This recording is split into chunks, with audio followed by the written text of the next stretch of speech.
میرا پیارا نبی کتنا پیارا نبی، ساری دنیا کا ہے وہ دولارا نبی۔ امتی امتی امتی امتی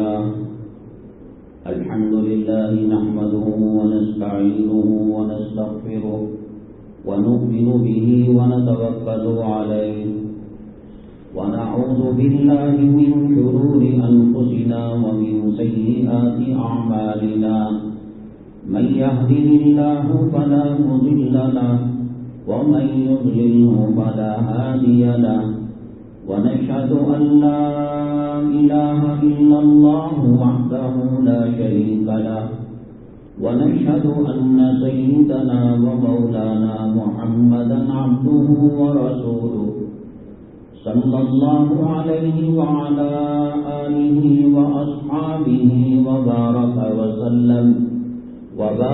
وسلم تسليما كثيرا كثيرا. أما بعد فأعوذ بالله من الشيطان الرجيم، بسم الله الرحمن الرحيم. إنما يخشى الله من عباده العلماء.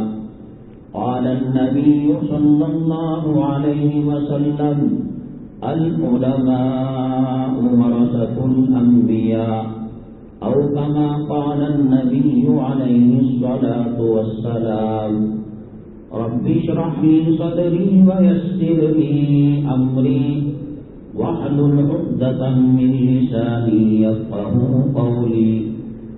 اللهم صل على سيدنا مولانا محمد في أول كلامنا، اللهم صل على سيدنا مولانا محمد في آخر كلامنا. معزز سامعین کرام، ذی الحجہ کی 12 تاریخ 1442 ہجری ہے اور 23 جولائی 2021. آج کے بیان کے اہم اقتباسات یہ ہیں: موجودہ جو حالات چل رہے ہیں پوری دنیا میں، بالخصوص ہندوستان میں،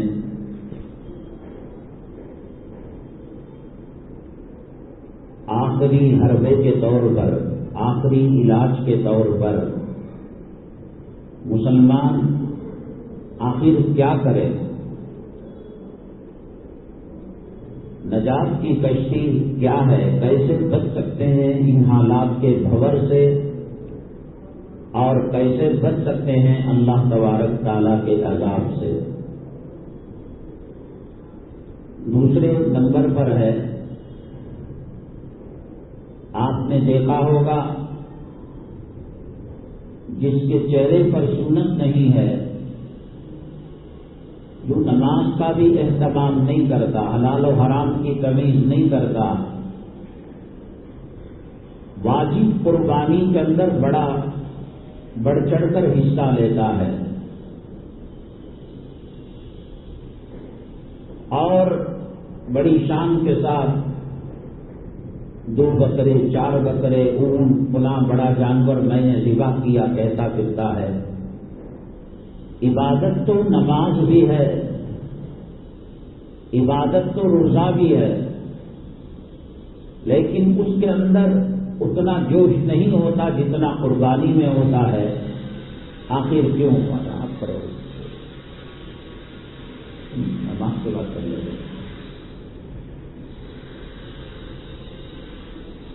آئے دن مسلمانوں کے تعلق سے حکومت مختلف فیصلے لیتے رہتی ہے.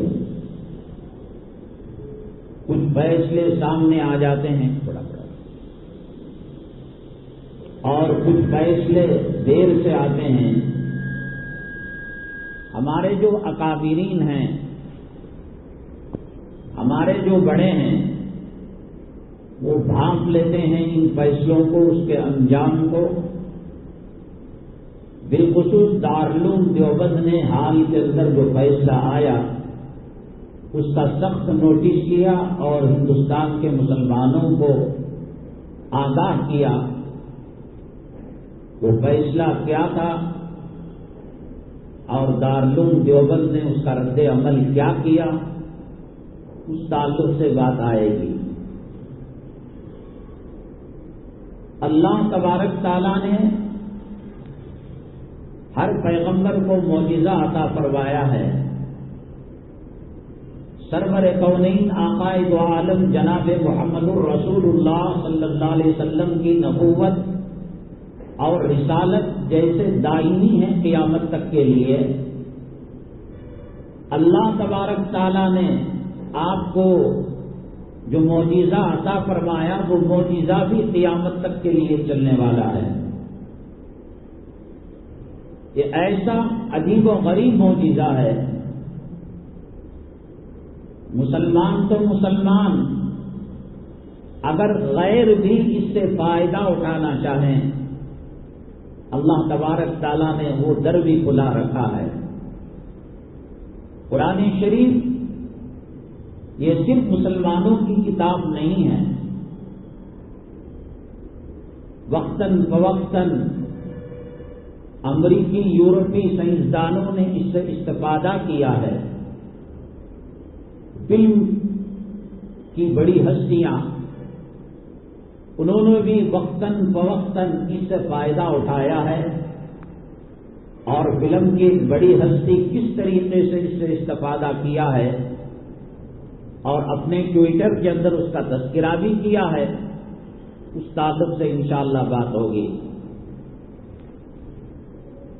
انسان اللہ تعالیٰ کو راضی کرنے کے لیے، اپنی آخرت سنوارنے کے لیے بڑی بڑی نیکیاں کرتا ہے، لیکن ایک نیکی ایسی حساس، ایسی نازک ہے کہ ذرا سی اونچ نیچ پر وہ نیکی خطرناک گناہ بن جاتی ہے، اور عموماً شیطان نیکیوں کو تباہ برباد کرنے کے لیے آیا ہے، تو کس طریقے سے چھوٹی سی چیز کے ذریعے سے وہ نیکی تباہ کرتا ہے، برباد کرتا ہے، انشاءاللہ اس کا بیان ہوگا۔ اور یہی سوال ہم نے پچھلی جمعہ رکھا تھا۔ حضرات، جیسے کہ میں نے عرض کیا،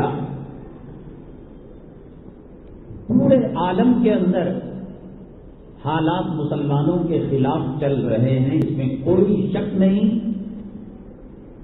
جو لوگ دلاسا دیتے ہیں، جیسے کہتے ہیں کہ اجتہاد کی خطا ہوتی ہے، اجتہاد کی غلطی ہوتی ہے، ایک مسئلہ ڈائریکٹ اللہ نے کلام پاک میں بیان کیا، نبی کریم صلی اللہ علیہ وسلم نے بیان کیا، وہ منصوص مسئلہ ہے، اس میں اجتہاد جائز نہیں۔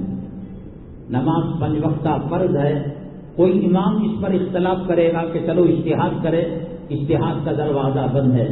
ناپاکی کے بعد غسل کرنا، اجتہاد کا دروازہ بند ہے۔ حج کرنا، زکوٰۃ دینا، رمضان کے روزے رکھنا، یہ سب اللہ تعالیٰ نے ڈائریکٹ نبی کریم صلی اللہ علیہ وسلم کے ذریعے سے امت اور قیامت تک آنے والی نسل انسانی کے لیے احکامات رکھ دیے ہیں۔ اس میں کوئی دو رائے نہیں، اس کے اندر کوئی اجتہاد کی اور اس کے اندر اونچ نیچ کرنے کی کسی کو کوئی گنجائش نہیں ہے۔ لیکن آپ سمجھ رہے ہیں کہ سعودی عربیہ جیسا علاقہ جہاں اللہ تعالیٰ نے اپنا حرم رکھا ہے، نبی کریم صلی اللہ علیہ وسلم کا حرم نبوی صلی اللہ علیہ وسلم ہے، وہاں کے حالات بھی بد سے بدتر ہوتے جا رہے ہیں۔ ہر ہفتے میں یا کم سے کم 1 مہینے کے اندر وہ حکم ثابت کیا جاتا ہے کہ جس سے اسلام اور مسلمانوں کی جو شاعر ہیں اور اسلام کی جو خوبیاں ہیں اس کا مذاق اڑایا جاتا ہے۔ پہلے سعودی عرب کے اندر نماز کے وقت دکانوں کو بند کر دینا لازم تھا، بادشاہ کا بیٹا بھی اگر سر راہ نماز کے وقت ملتا تو اس کی تنبیہ کی جاتی اور تعزیری کارروائی کی جاتی، یا تو بند رکھا جاتا یا سر مونڈا جاتا یا پینالٹی، جو وہ کام ہے کیا کرتے تھے۔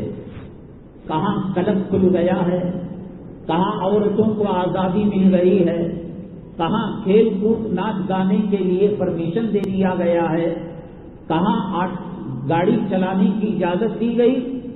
اللہ کا حرم پاک، نبی صلی اللہ علیہ وسلم کا حرم مدنی، مسجد الحرام، مسجد نبوی صلی اللہ علیہ وسلم میں خواتین سیکورٹی گارڈ کو رکھا گیا ہے۔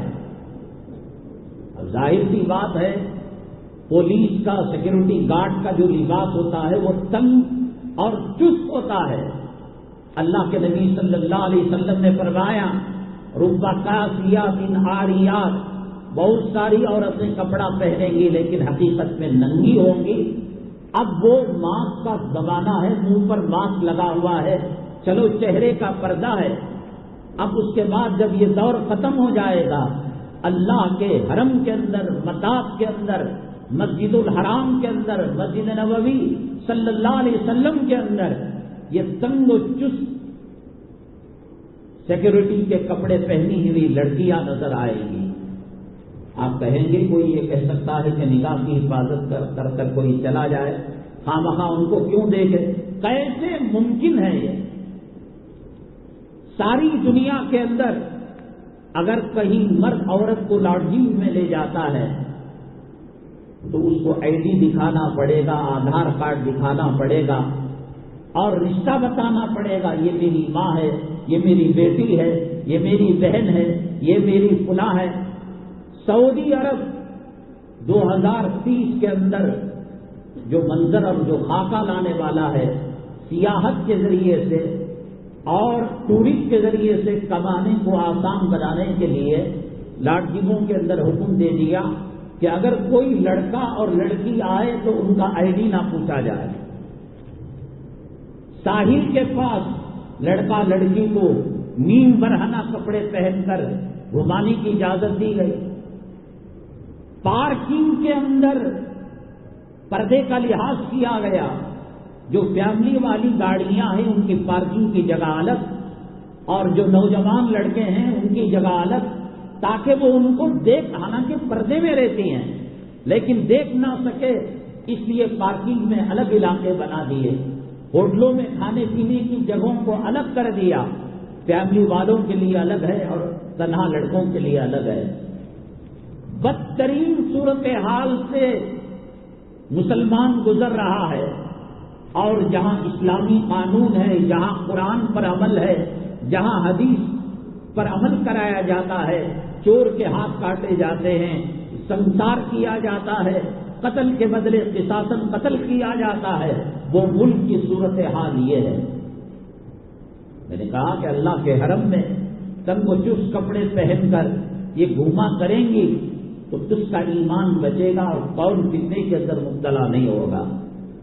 ہندوستان کے اندر موجودہ حکومت کے آنے کے بعد دن بدن، روز بروز، ہر دن، ہر تیسرے چوتھے دن کہا جائے ایک ایسے بل کو پاس کیا جاتا ہے، ایک ایسا واقعہ درپیش ہوتا ہے جو مسلمانوں کے سینوں کے اندر چھری کو گھونپا جاتا ہے اور شاعر اسلام اور اسلامی علامتوں کا گویا خاتمہ ہے۔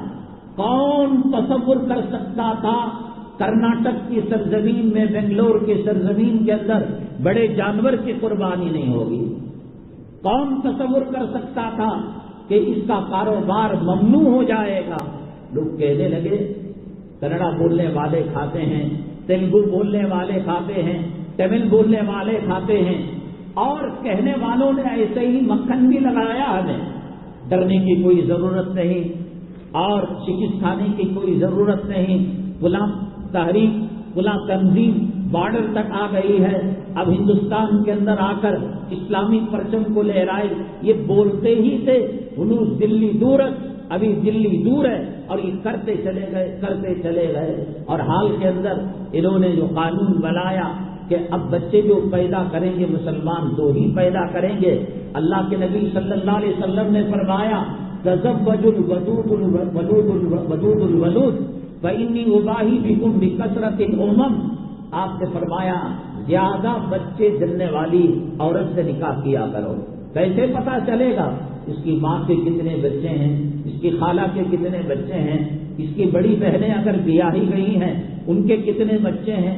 عموماً لڑکی اور عورت اپنے خاندان پر چلتی ہے، آپ تو یہ فرما رہے ہیں تزوج الودود الولود کہ زیادہ محبت کرنے والی اور زیادہ بچے جننے والی سے نکاح کرو۔ انہوں نے کہا کہ 2 کے اوپر اگر کوئی بچے پیدا کرتا ہے تو حکومت کی جو اسکیمیں ہیں اور حکومت کی جو فلاحی اسکیمیں ہیں ان کا وہ مستحق نہیں ہوگا۔ یہ تو اب کہہ رہے ہیں، اور جب قانون سخت ہو جائے گا کہیں گے جیل بھی جانا پڑے گا اور جرمانہ بھی دینا پڑے گا ہر آئے دن۔ اور کامن سول کوڈ کی بات 1970 سے چلی آ رہی ہے، اور یہ وہ خطرناک قانون ہے، 1 نیشن 1 لا، ایک ملک ایک قانون، سب کے کریا کرم یکساں ہوں گے، سب کے نکاح یکساں ہوں گے۔ یہ مسجد میں دفتر لے کر جو نکاح کیا جاتا ہے اس کا کوئی اعتبار نہیں، مجسٹریٹ کے پاس رجسٹر جاری کرنی پڑے گی۔ خدا نہ کرے قبرستانوں کے حقوق چھین کر یہ کہا جائے کہ انتم سنسکار کرنا پڑے گا، اپنے والد کو جلانا پڑے گا، اپنی ماں کو جلانا پڑے گا۔ خدا جانے کیسے کیسے قوانین آ رہے ہیں، اور مسلمان یہ کہتا ہے اتنی بڑی کشمیر کے اندر کتنے مسلمان ہیں، کون بھی وہاں یا قانون نہیں لا سکتا۔ آن کے آن میں دفعہ 370 کو رفع دفع کر دیا گیا، اور جب یہاں پر لاک ڈاؤن ہوا اور یہاں کے کچھ لوگ کشمیر گئے تو وہاں کی بچوں نے یہ کہا کہ تمہیں 15 دن کا لاک ڈاؤن ستانے لگا، ہم تو سالوں سے پوری کشمیر کو جیل بنا دیا گیا ہے، ہمارے آزادی کے حقوق کو چھین لیا گیا ہے، اور اگر کوئی اس پر کلام کرتا ہے تو اس کو گرفتار کر لیا جاتا ہے۔ اب آپ کو سمجھ میں آ رہا ہے کہ کشمیر کیوں بھن رہا ہے اور فلسطین کے اندر کیوں جو ہے خاک ہواؤں کے اندر اڑ رہی ہے۔ حالات جو لوگ میں نے کہا ہمارے اکابر یوٹیوب کے اندر آ کر ہم کو سمجھاتے ہیں بجھاتے ہیں، ایسا کچھ ہونے والا نہیں۔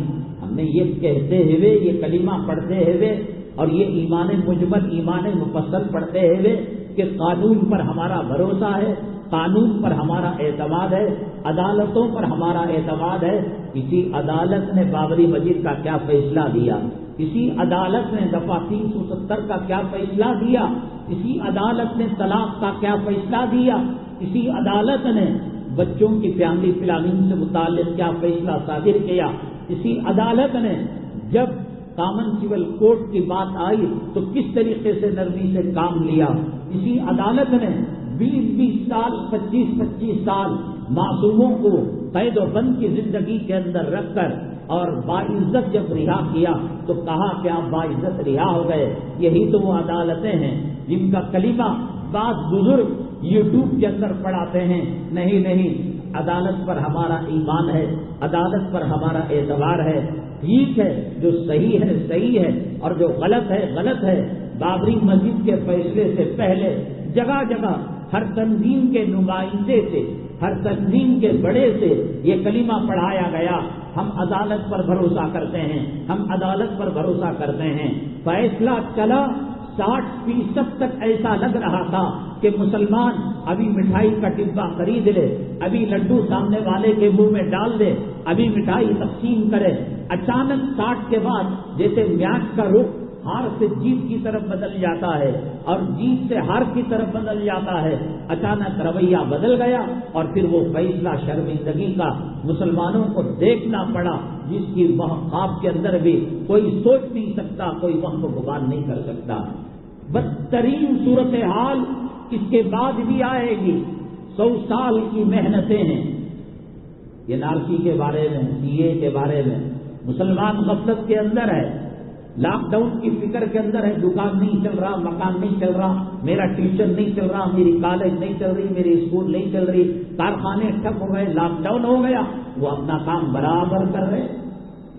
آسام کے اندر اس کے جلوے انہوں نے دکھائے CA کے NRC کے، اور بتلانے میں یہ کہتا ہوں کہ اشتہادی فتح ہے یا ان کی کوئی مصلحت ہے کہ قوم کو مایوسی میں نہ رکھا جائے، قوم کو مایوس نہ کیا جائے، حوصلہ دیا جائے.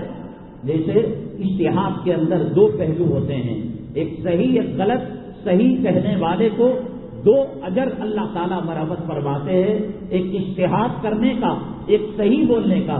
اور اگر اجتہاد کے اندر غلطی بھی ہو جائے، پیشنٹ نرسنگ ہوم ہاسپٹل میں ایڈمٹ ہو کر مر بھی جائے، کیا کوئی کہتا ہے کہ صاحب پیشنٹ تو مر گیا، جنازہ نکل گیا اور کفن میں لپٹا ہوا ہے اور آپ فیس مانگ رہے ہیں؟ فیس دینا پڑے گا. اسی طریقے سے اجتہاد کے اندر اگر کسی سے خطا ہو گئی، اللہ 1 اجر مرحمت فرماتے ہیں. تو جو بزرگان دین ہیں ہم ان کو دان و تشمیع نہیں کر رہے ہیں. ہو سکتا ہے ان کی فراست ایمانی اس بات کی متقاضی ہے کہ ہو سکتا حالات بدلیں گے، اچھے حالات آئیں گے، مسلمان سدھریں گے. ہم اس کو صرف اجتہاد سمجھ سکتے ہیں، اور اجتہاد کے دونوں پہلوؤں کو کسی ایک پہلو کا اختیار کرنے کا سامنے والے کو حق رہتا ہے. ہم کو یہ سمجھ میں آ رہا ہے آئے دن حالات تنتر ہوتے جا رہے ہیں.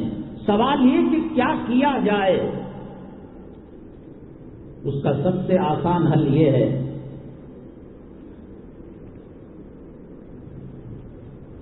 اللہ تبارک تعالی حضرات انبیاء علی نبینا علیہم الصلاۃ والسلام کو جو مبعوث فرماتے ہیں، وہ نماز روزہ بھی بتاتے ہیں، وہ حج و عمرہ بھی بتاتے ہیں، وہ صدقہ خیرات بھی بتاتے ہیں، اور دنیا اور آخرت کا کوئی چھوٹا مسئلہ ہو، کوئی بڑا مسئلہ ہو، قوم رجوع کرتی تھی حضرات انبیاء علیہ الصلوۃ والسلام کی طرف.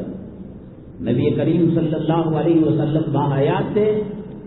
کسی کی ماں مر گئی، آقا سے مسئلہ پوچھ لیا. کسی کا کاروبار کم ہو گیا، آقا سے مسئلہ پوچھ لیا. کسی کا کاروبار بڑھ گیا، آقا سے مسئلہ پوچھ لیا. بیٹا نافرمان ہوا، آقا سے مسئلہ پوچھ لیا. ماں باپ نے بیٹے پر ظلم کیا، آقا سے مسئلہ پوچھ لیا. سیدنا آدم علی نبینا علیہ الصلوۃ والسلام سے لے کر سرور کونین آقائے دو عالم جناب محمد رسول اللہ صلی اللہ علیہ وسلم تک یہی ترتیب رہی، یہی سنت رہی کہ قوم رجوع ہوتی تھی مشکل حالات میں حضرات انبیاء علی نبینا علیہ الصلوۃ والسلام سے. نبی کریم جناب محمد رسول اللہ صلی اللہ علیہ وسلم دنیا سے تشریف لے گئے. آپ تو چلے گئے، پیغمبر جب تک تھے ہمارے مسئلوں کا حل نکلتا تھا. یہ کاروبار کرنا کیسا ہے، یہ بزنس کرنا کیسا ہے، فلاں لڑکی سے بیاہ کرنا کیسا ہے، نکاح کا طریقہ کیا ہے، طلاق کا طریقہ کیا ہے، خلا کا طریقہ کیا ہے، کون مسئلہ حل کرتا تھا؟ نبی کریم صلی اللہ علیہ وسلم. آپ دنیا سے پردہ فرما گئے، اللہ کے یہاں مہمان بن کر چلے گئے. اب مسائل تو ہیں، ملک کو ہندو راج بنانے کی فکر کی جا رہی ہے، شاعر اسلام کو ختم کرنے کی سازش کی جا رہی ہے. جتنے لوگ عمرے میں چلے جائیں گے اور جو لوگ حج کے لیے چلے جائیں گے. اگلے سال کی ذمہ داری حج و عمرہ تو دور کی بات، آج اذان جو سنائی دے رہی ہے اس کی کوئی ضمانت نہیں کہ نیکسٹ سال آئندہ مہینے میں بھی اذان سنائی دے گی.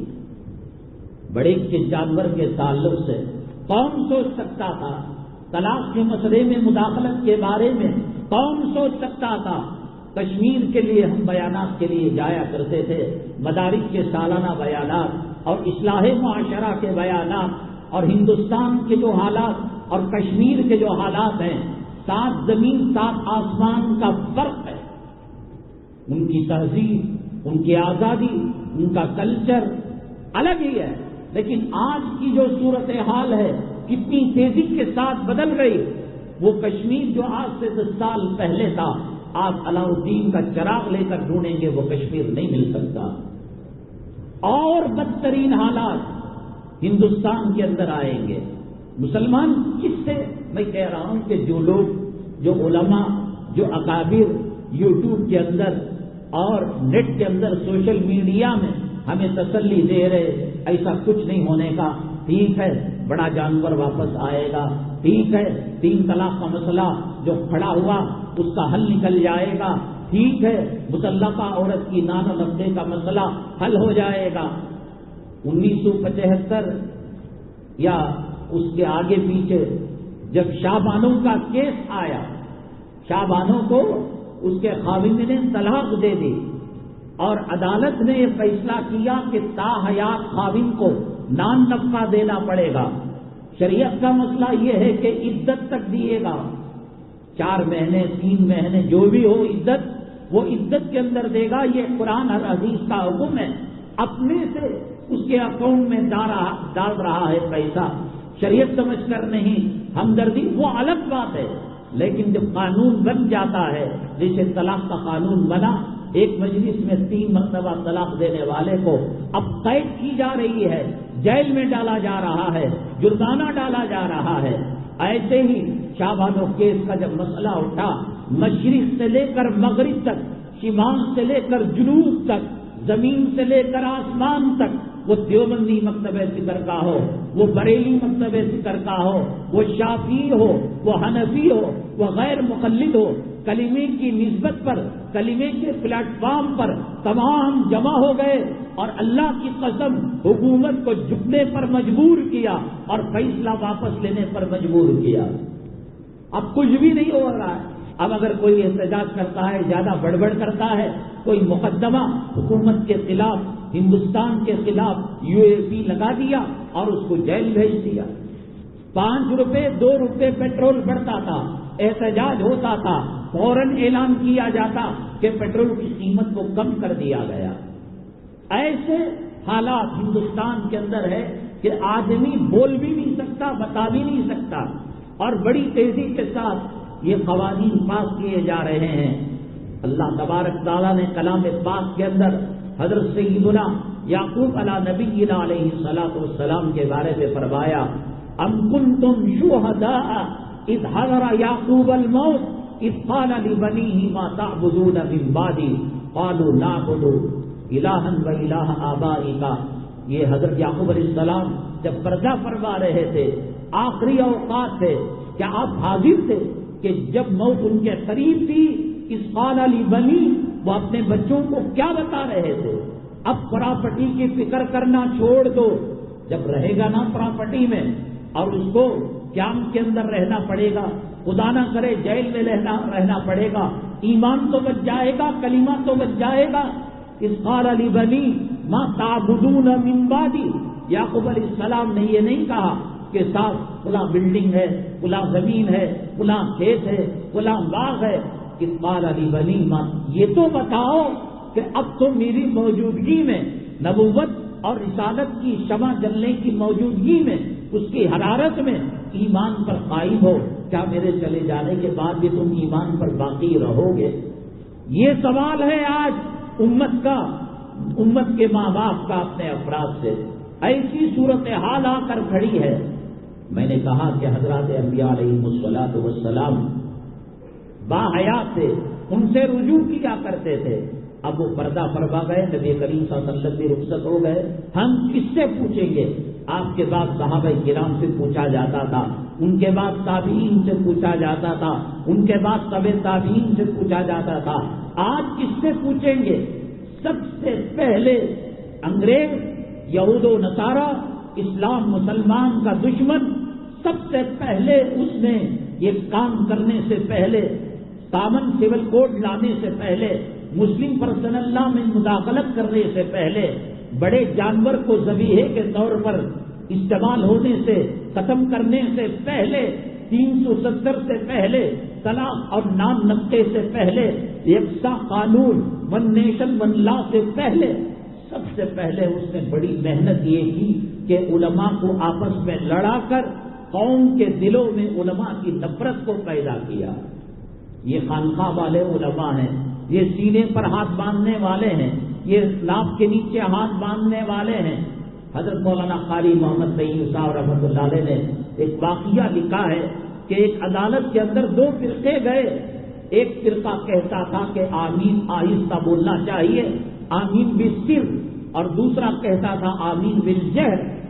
جج کو کیا پتا تھا، غیر مسلم تھا، اس نے تحقیق کی کہ یہ آمین بالسر کیا ہوتا ہے، آمین بالجہر کیا ہوتا ہے۔ مہینوں سالوں تک مقدمہ چلا اور اس کے بعد یہ کہا آمین بالسر کا ثبوت، آہستہ آمین کہنے کا ثبوت رسول اللہ صلی اللہ علیہ وسلم سے ملتا ہے. آمین بالجہر، زور سے آمین کہنے کا ثبوت رسول پاک صلی اللہ علیہ وسلم صحابہ سے ملتا ہے. کمبختو، تم دونوں گروہوں کے جو امیر ہیں، سردار ہیں، جرمانہ دینا پڑے گا اور وقفے وقفے سے جیل جانا پڑے گا. آمین بالشرط کے لیے تم لڑائی لڑ رہے ہیں. نبی کریم صلی اللہ علیہ وسلم کی تعلیمات کے اندر کوئی فتنہ نہیں، کوئی اختلاف نہیں. بولنے والا زور سے بولے، آہستہ بولنے والا آہستہ سے بولے. اس پر محنت کی گئی، اس پر فلمیں نکالی گئی، اس پر ڈرامے بنائے گئے اور یہ تاثر دینے کی کوشش کی گئی کہ مدارس عربیہ دہشت گردی کے اڈے ہیں. علماء جہاد کے نام پر دہشت گردی سکھاتے ہیں. وہ ان کی ماؤں کو قتل کر دیتے ہیں، ان کی اولاد کو ذبح کر دیتے ہیں. ایک ماحول بنایا، ایک ذہن سازی کی. سب سے پہلے یہ کام کیا کہ علماء سے دوری پیدا کی، علماء کی نفرت کو دلوں کے اندر پیدا کیا کہ جب چشمہ ختم ہو جائے سیرابی کا، آدمی پانی کہاں سے لے گا اور اپنی پیاس کہاں سے بجھائے گا. جب تک انبیاء علیہم الصلاۃ والسلام تھے، مسائل کا حل وہ نکالا کرتے تھے. اللہ کے نبی صلی اللہ علیہ وسلم نے کسی تنظیم، کسی جماعت، کسی تحریک کا نام نہیں لیا کہ یہ تبلیغی جماعت ہے، یہ دیوبندی جماعت ہے، یہ بریلی جماعت ہے، یہ صوفیوں کی جماعت ہے، یہ خانقاہ والوں کی جماعت ہے، یہ ذاکرین کی جماعت ہے. اللہ کے نبی صلی اللہ علیہ وسلم نے فرمایا العلماء ورثۃ الانبیاء، میرے بعد علماء ہوں گے جس سے تم رجوع کرو گے اور اپنے مسائل کا حل کیا کرو گے. آج سمجھ میں ہی نہیں آتی بات. یہ علماء، ان کو یہ سمجھ رکھا ہے یہ صدقہ کھانے کے لیے پیدا ہوئے ہیں، یہ خیرات کھانے کے لیے پیدا ہوئے ہیں، یہ زکوٰۃ کھانے کے لیے پیدا ہوئے ہیں. اللہ کی عزت و جلالت کی قسم ممبر رسول پر خدا کی قسم کھا کر کہتا ہو کہ اسلام مسلمان دشمن داڑھی سے اتنی نفرت نہیں کرتے، مدرسے سے اتنی نفرت نہیں کرتے، علماء سے اتنی نفرت نہیں کرتے جتنا آج امت مسلمہ علماء سے نفرت کر رہی ہے. تو جو سر چشمہ کا، سیرابی کا، پیاس بجھانے کا، مسائل حل کرنے کا، اس سر چشمے کے تعلق سے دلوں کے اندر بدگمانی پیدا کر دی. اسپین جو تباہ ہوا، برباد ہوا، سب سے پہلے انگریز نے یہ محنت کی کہ علماء کی دشمنی اور علماء کے تعلق سے بدگمانی ان کے دلوں کے اندر ڈالی. یہ چندہ لے کر کیا کرتے ہیں، یہ چرم قربانی لے کر کیا کرتے ہیں، یہ صدقہ لے کر کیا کرتے ہیں، یہ زکوٰۃ لے کر کیا کرتے ہیں. اللہ کے نبی صلی اللہ علیہ وسلم کے نائب ہیں یہ. قرآن میں اللہ نے فرمایا الا ان اولیاء اللہ لا خوف علیہم ولا هم يحزنون، خبردار اللہ کے ولی نہ ڈرتے ہیں نہ غم کرتے ہیں. تو اللہ نے کہا یہ کون ہے اللہ کے ولی؟ نام نہیں لیا. انما یخشی اللہ من عبادہ العلماء، اللہ نے خود کہا کہ مجھ سے ڈرنے والے علماء کرام ہیں، اور کہا یہی ڈرنے والے وہ ہیں جو اللہ کے ولی ہیں. اور نبی کریم صلی اللہ علیہ وسلم نے بڑے سخت ترین احکامات علماء کے بارے میں فرمائے. حضرت سیدنا عمر بن خطاب رضی اللہ تعالیٰ عنہ نے فرمایا میں نے حضرت معاذ بن جبل رضی اللہ تعالیٰ عنہ کو نبی کریم صلی اللہ علیہ وسلم کے روضے مبارکہ کے پاس روتے روتے ہچکیاں بند ہو گئی اور آنکھوں سے آنسو نکل کر داڑھی مبارک تر ہو گئی. کہا عمر بن خطاب رضی اللہ تعالیٰ عنہ نے ما یبکی کا یا معاذ، اے معاذ آپ کو کون سی چیز رلا رہی ہے؟ کہا جب میں نبی کریم صلی اللہ علیہ وسلم کے روضے پر درود پاک پڑھنے آیا اور سلام پڑھنے آیا تو مجھے نبی کریم صلی اللہ علیہ وسلم کی وہ بات یاد آ گئی کہ جب علماء کی بے قدری کی جائے گی، بازاروں کی عمارتیں بلند کی جائیں گی اور دولت کی بنیاد پر نکاح کیا جائے گا تو اللہ تبارک تعالیٰ مختلف قسم کے عذابات امت پر مسلط فرما دیں گے، قوم پر مسلط فرما دیں گے. اور بالخصوص ظالم حکمران جو آئے ہیں، آپ جتنا چاہے قنوت نازلہ پڑھ لے، بددعا کر لے، لیکن سبب نبی کریم صلی اللہ علیہ وسلم نے فرمایا ایک آدمی کارخانے کا مینیجر رہتا ہے، سرپرست رہتا ہے، مالک رہتا ہے، وہ حج بیت اللہ کے لیے جا رہا ہے، وہ عمرے کے لیے جا رہا ہے، تو ظاہر سی بات ہے اپنے بیٹے کو یا کسی کو نائب بنا کر جائے گا. میں امام ہوں فرض کیجئے یہاں کا، اگر میں جمعہ نہ پڑھاؤں گا، میں کسی کو دوسرے کو امام بناؤں گا تو لوگ کہنے لگے ہم تو شاہ صاحب کے پیچھے نماز پڑھنے کے لیے آئے، یہ رکوع کریں گے ہم نہیں کریں گے، یہ سجدے میں جائیں گے ہم نہیں جائیں گے، یہ قیام کریں گے قرات نہیں سنیں گے، کانوں کے اندر انگلیاں رکھ لیں گے. تیمم اور نائب وہی کام کرتا ہے جو اصل کام کیا کرتا ہے. یہ فرمان علماء کرام کی خلافت جو ملی ہے، علماء کرام کو نیابت جو ملی ہے، علماء کرام کو تقوی طہارت اور ولایت کی جو سند ملی ہے، یہ امریکہ سے نہیں ملی ہے، یہ واشنگٹن سے نہیں ملی ہے، یہ برطانیہ اور یورپ سے نہیں ملی ہے. قرآن نے بھی سند دی اور نبی کریم صلی اللہ علیہ وسلم نے ہزاروں لاکھوں اعمال کے اندر 2 عمل اتنے سخت ترین بتائے کہ جن کے بارے میں فرمایا اگر کوئی علل اعلان سود کھاتا ہے اور سود کو حلال سمجھتا ہے اللہ اس کے خلاف اعلان جنگ کرتے ہیں. اور دوسرا آپ نے فرمایا من عادی لی ولی فقد آذنتہ بالحرب، کہ جو اللہ کے کسی ولی یا کسی عالم دین جو نبی کا نائب، نبی کا خلیفہ ہے، اس سے مخالفت کرتا ہے، اللہ کہتے ہیں میں اس کے خلاف اعلان جنگ کروں گا. ایک نکاح کے اندر بداوت سے لے کر جمعہ گیاں تک، ولیمے تک یا بچے کے عقیقے تک جو کاروائیاں ہوتی ہے اس میں 10 منٹ کے لیے امام صاحب کو خطبہ پڑھنے کے لیے بلایا جاتا ہے. ہماری قوم ایک عالم کے ساتھ کیا سلوک کرتی ہے؟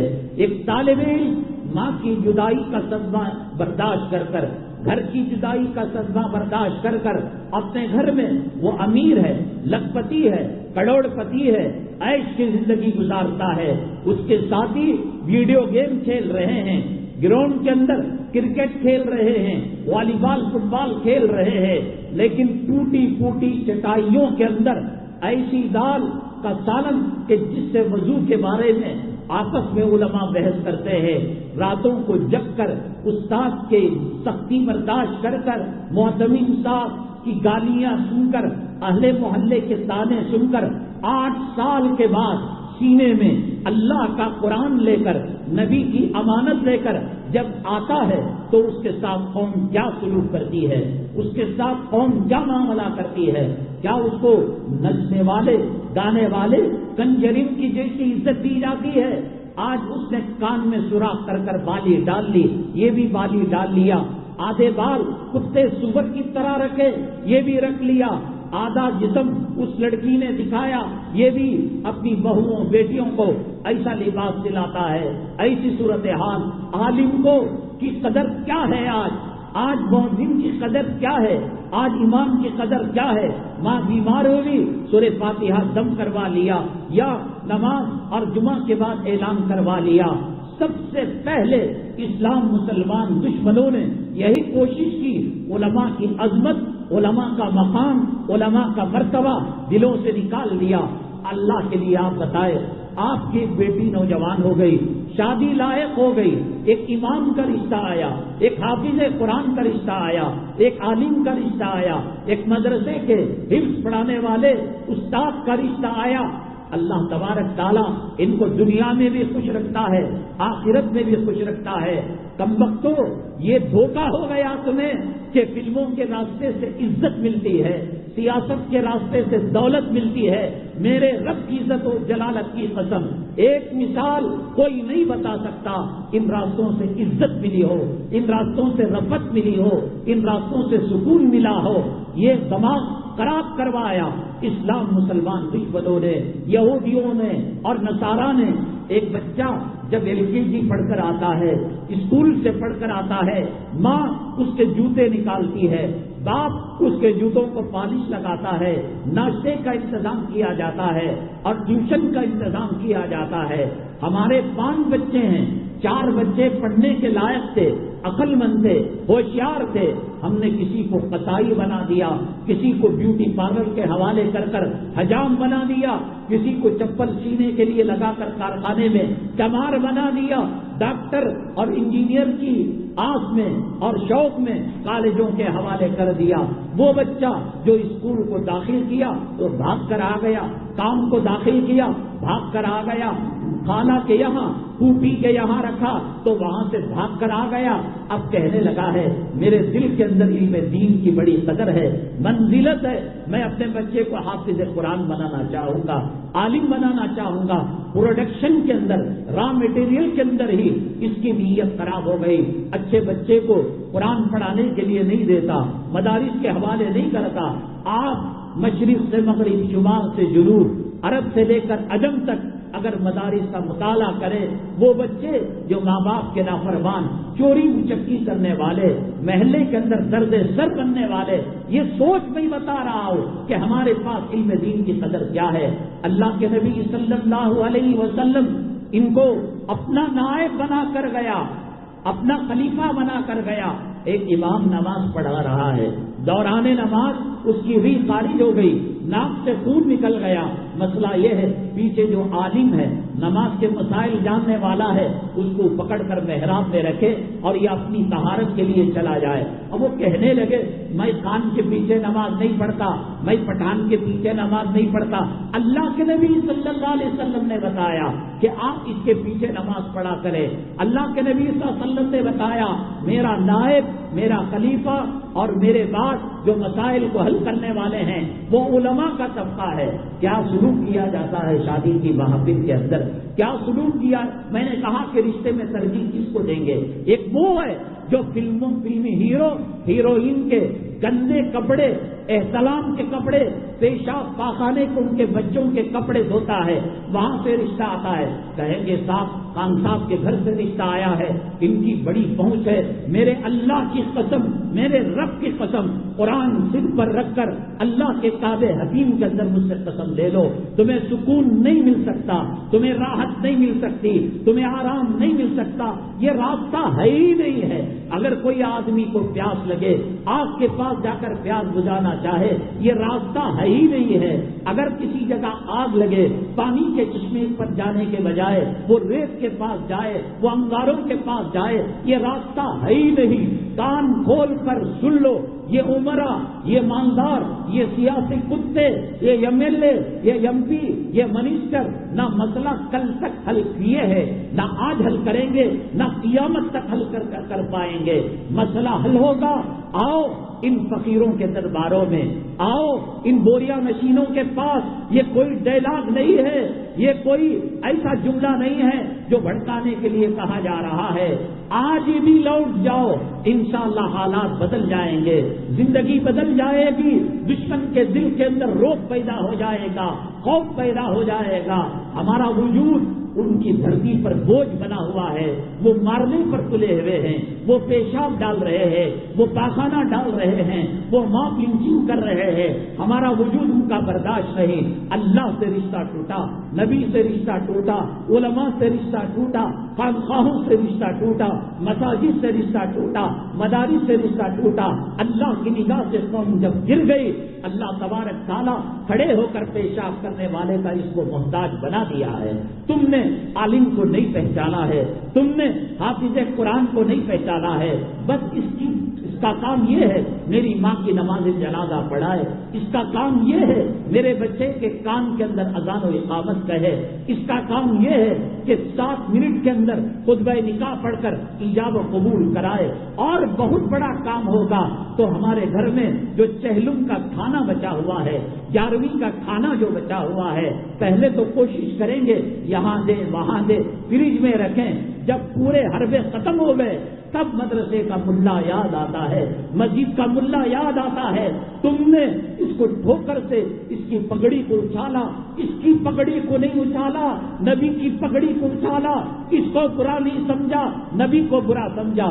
حضرت محمود غزنوی رحمت اللہ علیہ جب ہندوستان حملہ کرنے کے لیے آئے تو 16 مرتبہ ناکام ہو گئے،